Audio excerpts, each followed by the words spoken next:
مولوی محمد علی جناح۔ میرے کمرے میں قائد اعظم کی جو تصویر آویزاں ہے اس میں قائد کا چہرہ کلین شیو ہے۔ انہوں نے 3 پیس سوٹ پہنا ہے اور ہاتھ میں سگار ہے۔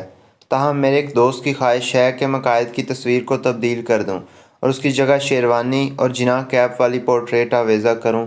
یہی نہیں بلکہ ان کے ہاتھ سے سگار بھی چھین لوں اور ان کے چہرے پر داڑھی بڑھا کر نیچے مولوی محمد علی جناح لکھ دوں۔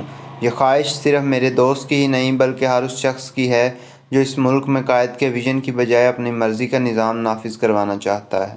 اور لطف کی بات یہ ہے کہ ان دوستوں کے اکابرین وہی ہیں جنہوں نے سرے سے پاکستان کے قیام کی مخالفت کی اور قائد اعظم کو کافر اعظم کہا۔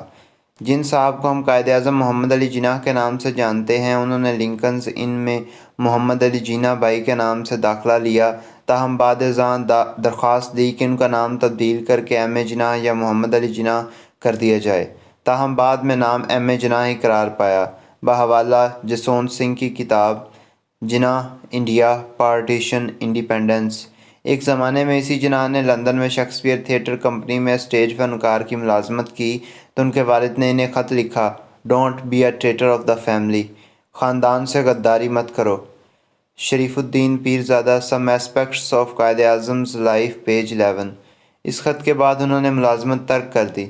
1918 میں قائد اعظم کی شادی سر ڈنشا کی بیٹی رتی سے ہوئی۔ قائد اعظم کی یہ شادی لو میرج تھی جو رتی کے والدین کی مرضی اور منشا کے بغیر ہوئی۔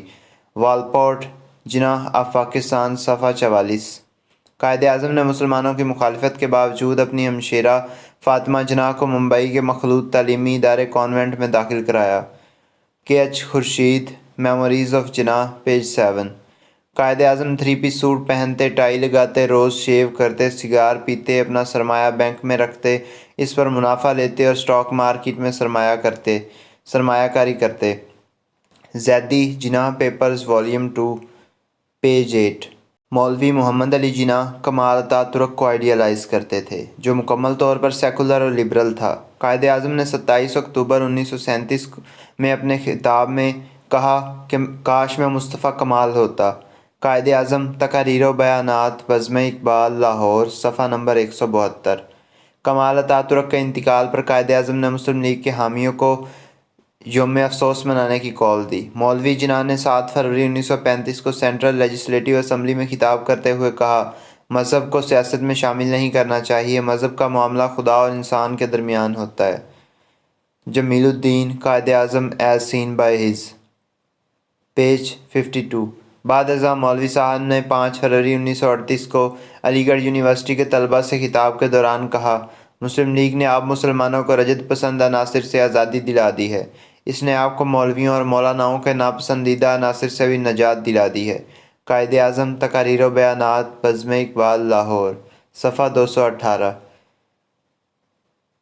بیورلے نکولس اپنی معروف تصنیف دی ورڈکٹ آف انڈیا میں تحریر کرتے ہیں کہ جناح نے ان سے کہا کہ مسلمانوں کا مقدمہ 5 جملوں میں بیان کیا جا سکتا ہے۔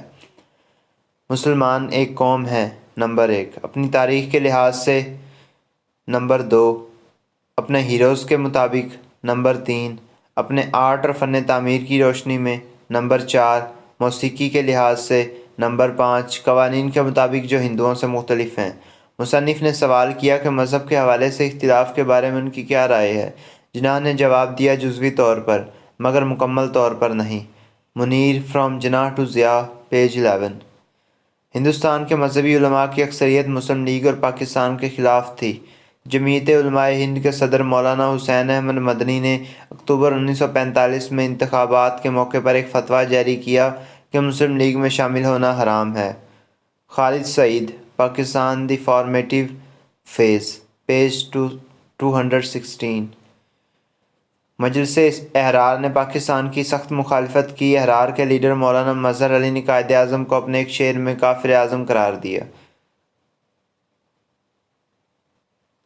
جناح ری interpreted, Oxford, page 469۔ Jamaat Islami نے بھی قیام پاکستان کی مخالفت کی۔ مولانا مودودی نے تحریر کیا کہ مسلم لیگ کے قائد اعظم سے لے کر ایک عام کارکن تک اسلام کے بارے میں کچھ نہیں جانتا۔ ان کو یہ بھی معلوم نہیں کہ مسلمان کا مطلب اور اہمیت کیا ہے۔ مسلمان اور موجودہ سیاسی کشمکش، ترجمان القرآن، پٹھان کوٹ، جلد سوم، صفحہ 70۔ پاکستان کی پہلی کابینہ کا ایک وزیر بھی مذہبی رہنما نہ تھا۔ مولوی جناح نے مذہبی وزارت بھی قائم نہ کی۔ ان کے دونوں ملٹری سیکرٹری انگریز تھے جو ان کی وفات سے تک ان کے ساتھ رہے۔ انہوں نے بحری، بری اور فضائی افواج کے چیفز انگریز نامزد کیے۔ 2 صوبوں کے گورنر بھی انگریز تھے، جبکہ فوج اور سول سروس کے 500 آفیسر انگریز تھے۔ ایک کرسچن دیوان بہادر ایس پی سنگھا 1946 میں پنجاب اسمبلی کے اسپیکر منتخب ہوئے۔ انہیں قیام پاکستان کے بعد اسی منصب پر فائز رکھا گیا۔ قائد اعظم پاکستان کو اسلام کا قلعہ بنانے کی بات کرتے تھے تو ان کے ذہن میں قلعے کا تصور یہ تھا۔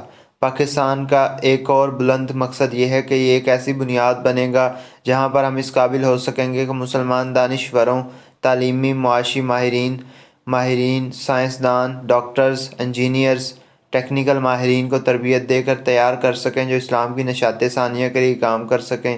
وہ مڈل ایسٹ اور دوسرے مسلم ممالک میں پھیل جائیں تاکہ وہ اپنے مسلمان بھائیوں کی مدد کر سکیں اور ان کو بیدار کر سکیں۔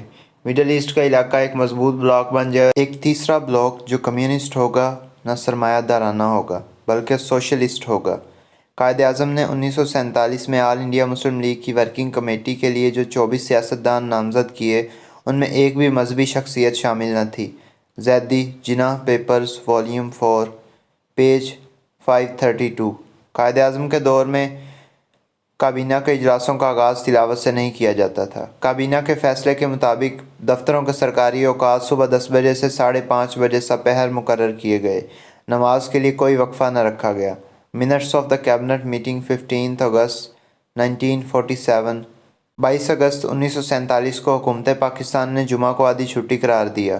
جنوری 1948 میں گاندھی قتل ہوئے تو قائد اعظم گورنر جنرل پاکستان نے گاندھی کے سوگ میں سرکاری تعطیل کا اعلان کیا۔ The Gazette of Pakistan extraordinary January, جنوری 31، 1948۔ مولوی جناح نے گورنر جنرل کا منصب سنبھالنے کے بعد کسی مسجد یا مزار پر حاضری دینے کی بجائے 17 اگست 1947 کو کراچی کے ہولی ٹرنٹی چرچ کا دورہ کر کے غیر مسلموں کو یقین دلایا کہ وہ پاکستان کے برابر شہری تصور کیے جائیں گے۔ یہ تمام باتیں اپنی جگہ، مگر نہ جانے کیا بات ہے کہ میں سنجیدگی سے سوچ رہا ہوں کہ قائد اعظم کا پورٹریٹ تبدیل کر کے اس کی جگہ مولوی محمد علی جناح کا پورٹریٹ آویزاں کر لوں۔ میری اس حرکت سے قائد کی روح یقیناً خوش ہوگی۔ نوٹ: اس کالم میں حقائق قیوم نظامی کی کتاب قائد اعظم بحیثیت گورنر جنرل سے لیے گئے ہیں۔